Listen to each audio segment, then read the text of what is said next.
یہ سن کے نازش کے چہرے پہ ایک الگ ہی خوشی اور چمک تھی۔ پھر وہ مجھ سے ماہر کی ہی باتیں کرتی رہتی تھی، بہت محبت کرتی تھی اس سے۔ کہتی تھی میں نے سوچا نہیں تھا کہ مجھے کسی سے اتنی بھی محبت ہو سکتی ہے۔ میں نے کہا میں نے بھی نہیں سوچا تھا کہ اس بے فضول انسان سے تم جیسی لڑکی محبت کر سکتی ہے۔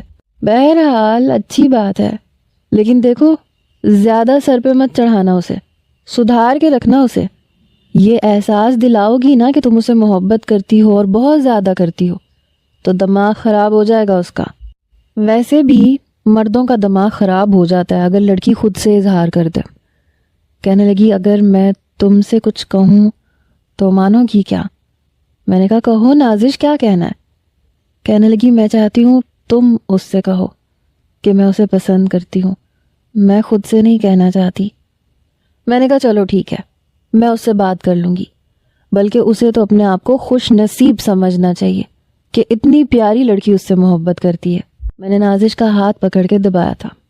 کہنے لگی اگر اس نے انکار کر دیا نا تو شاید میں جی نہیں پاؤں گی۔ بڑی اداسی سے، دل گرفتگی سے اس نے کہا تھا۔ میں نے کہا تم پاگل تو نہیں ہو، اتنا بھی کوئی خاص نہیں ہے وہ۔ کہنے لگی میرے لیے بہت خاص ہے۔ میں نے کہا مجھے نہیں لگتا کہ اسے اعتراض ہوگا، تم اتنی پیاری ہو، اتنی اچھی ہو۔ چند دنوں بعد ماہر دبئی سے واپس آ چکا تھا۔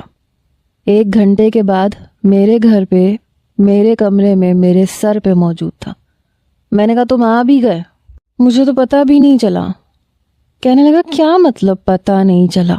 پورے 8 دن بعد آیا ہوں۔ میں نے کہا مجھے لگا جیسے 8 گھنٹے بعد ہی آ گئے ہو اور پھر سے میرے سر پہ سوار ہو گئے ہو۔ کہنے لگا مجھے تو یہ دن بالکل صدیوں کے برابر لگے، تم بہت یاد آئیں۔ میں نے کہا یہ بتاؤ چاکلیٹ لائے ہو میرے لیے؟ کہنے لگا ہاں، اور اس بار تمہارے لیے ایک خاص چیز لے کے آیا ہوں۔ میں نے کہا کیا خاص چیز؟ چھوڑو مجھے پتہ ہے کچھ بھی نہیں ہوگا، تم مجھے یہ بتاؤ چاکلیٹ کہاں ہے؟ اس نے ایک چاکلیٹ کا شاپر میرے ہاتھ میں پکڑا دیا جس میں کافی زیادہ چاکلیٹس تھیں۔ میں نے کھول کے کھانی شروع کر دی۔ کہنے لگا تھوڑی تھوڑی آنٹی کے ساتھ لگ کے کوکنگ بھی سیکھا کرو، پتہ ہے مجھے چاکلیٹ کیک بہت پسند ہے۔ میں نے کہا تو میں کیا کروں؟ کہنے لگا بنانا سیکھ لو نا میرے لیے۔ میں نے کہا منہ دھو کے نہیں آئے ہو؟ ایویں اونٹ پٹانگ بولتے رہتے ہو۔ میں کیوں تمہارے لیے کیک بنانا سیکھوں، کوکنگ سیکھوں؟ کہنے لگا